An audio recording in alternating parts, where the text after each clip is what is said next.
Hey everyone, welcome back to another Mattel Jurassic World Dominion review. Today we're taking a look at the Ferocious pack, baby Nasutoceratops. This figure is part of Wave 2. I actually found this at Walmart today. People have been finding Wave 2 at Walmart and Targets all across the country. I think the Nasutoceratops is 2 per case because when I went there was 2 on the shelves. They retail for just over $8. I don't think they're available to order on Amazon yet or Walmart, but when they are, I will add those links down below in the description.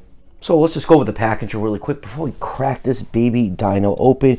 You got Rexy and the Jurassic World Dominion logo. We got the nighttime sky. The helicopters blocked by all the DNA code nonsense. Spinning around, you get a picture of how the DNA scan thing works, and then up here we have a couple pictures of the other figures in the set. I did pick up the Rugops, left the Atrociraptor because I already have that one that came with the multi-pack that was available at Target, and I left the Dimetrodon. I already have 2 of them. I really don't need another one of that mold, so that will do it for the packaging. Let's crack this thing open and take a closer look. And let's start a nice 360-degree view of the baby Nasutoceratops. Nasutoceratops is kind of an important dinosaur in the Jurassic franchise.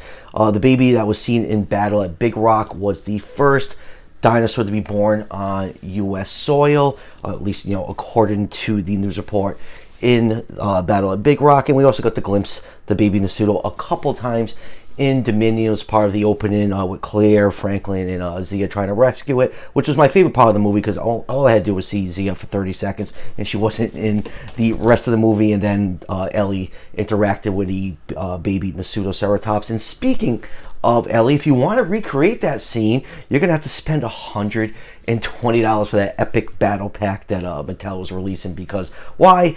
Because Mattel hates us. Honestly, I think this figure shouldn't have been a standalone release. It should have just been a 2-pack to come with Ellie, like all the other human figures are coming in Dominion. It's just really gonna piss me off that I'm gonna have all the new characters, like the older versions of the legacy characters, and I'm not shelling out $120 for an old Ellie Sattler figure. So yeah, a little annoyed with that. As far as the figure goes, it's a pretty decent sculpt. Looks like how it appeared in the movie. It does continue the tradition of Mattel with the main line, giving it the bare minimum paint apps. Only the nose, frill, and just above the shoulders has paint on it. But, for what it is, it does work. It is movie accurate. It's not the worst looking figure out there. So I do quite enjoy it. Plus, Nasutoceratops is one of my favorite ceratopsians. So I'm never upset that I'm adding another one to my collection. And now for some quick measurements. This figure is about 5¼ inches long, or just over 13 centimeters, and just under 3 inches tall, or just over 10 centimeters.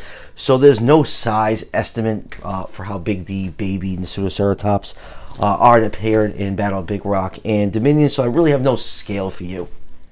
And let's zoom in and take a look at some of the finer details on this figure, starting with the head. Overall, I think this is a really nicely sculpted figure. It looks pretty accurate to how the baby Nasuto appeared in Dominion.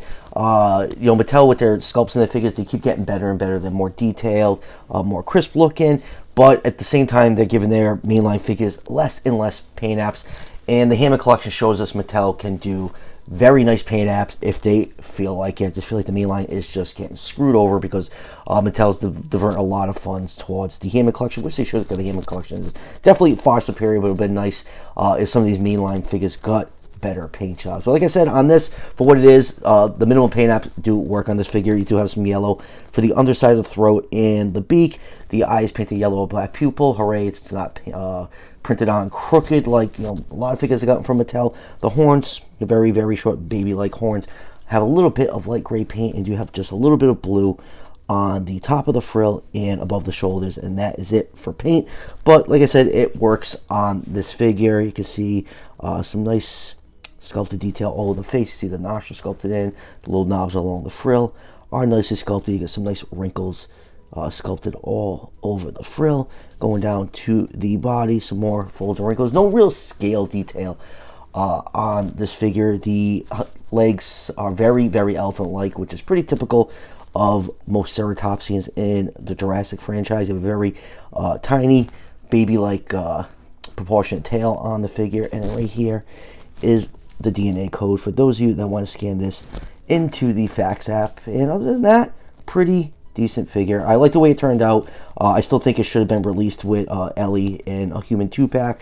It just feels a little bit too small to be released in the Ferocious pack line. Most of the figures are just a little bit bigger than that. And now for articulation, the head is on a hinge and like a semi ball joint. You do get some nice 360-degree rotation. No side-to-side movement, but you do get some up and downward movement. Front legs can move forwards and backwards. Same thing with the hind legs, backwards and forwards. They start to get some resistance on the side of the body right here.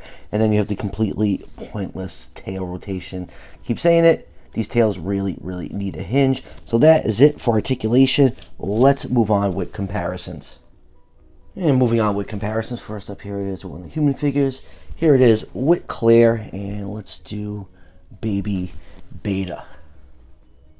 And let's do some of the smaller dinosaurs. Next up, here it is with the Pyroraptor, and next here it is with Dimetrodon. And next up, here it is with the Raw Striker Megaraptor. And next, here it is with the Massive Action Impellosaurus. And next up, here it is with the Extreme Damage Allosaurus. And let's do a couple of Ceratopsian figures. Here it is with Sinoceratops. And here it is with the Hammond Collection Triceratops. And let's take this one out right here. Here it is with a accurate looking Nasutoceratops. This is Beast of the Mesozoics version. And lastly, here it is with the Battle at Big Rock Nasutoceratops. This one is clearly the male because it has the longer frill.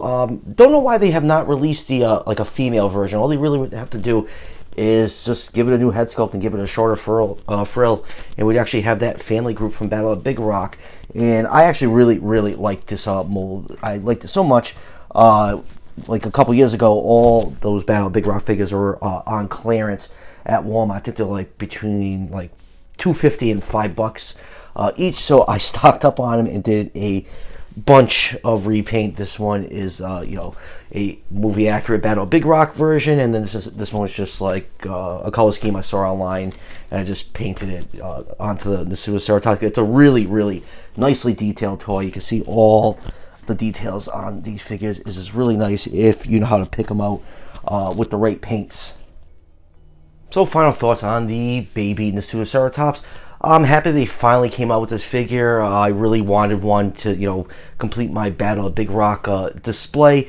All we need now is just a female, maybe with the new line that's coming out after Dominion. Completely forgot what it's called, but man, they are pumping a lot of new species into that one. Just wish the paint apps like lived up to all the new species that we're getting. But yeah, decent figure, definitely worth the $8 in my eyes. Like I said, you know, it's a little small for a Ferocious pack figure, and I think it should have just been packaged with one of the humans, especially Ellie Sattler, because if that's the only Ellie we're getting, and that's the only way we can get it, that just sucks, Mattel. That really friggin' sucks. But other than that, good figure. Do highly recommend it. And like I said at the beginning of the review, I ended up finding this figure at Walmart. People also find them at Target. I don't know if they're listed for sale yet online. Like I said, when I find those links, I will place them down below in the description if you just feel like ordering one online for yourself. So that will do it for the review. Like I said, I have the Rugops figure, which will be the next review on the channel.